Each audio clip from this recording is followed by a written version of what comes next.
Welcome back, everybody, to Project COVID 1953, our 1953 Chevrolet 150 project. Give you an update on where we're at. I was getting ready, we're doing the body work, getting into that, so I had to do a little disassembly.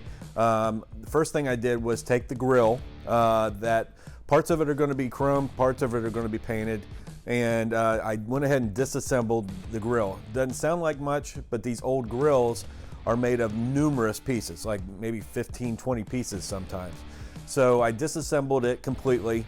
Also, the hardware on it was mismatched, things like that. So I'm going to get a new, I can get a bolt kit or a fastener kit for the grill to rebuild the grill all in stainless. So I'm going to get that instead of having these hodgepodge of mismatched nuts, bolts, screws, things like that to put it together. But I've got it disassembled, and it's going to be move forward to start stripping it down and prepping it, and either to be chromed or to be painted, depending on which piece it is. The other thing I did was I went ahead and disassembled the doors.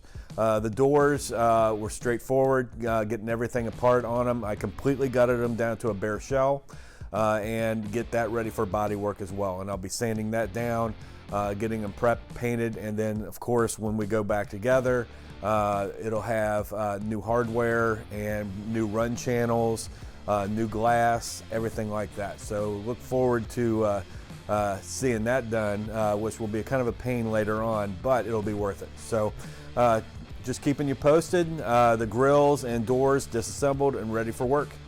I'll catch up with you next time.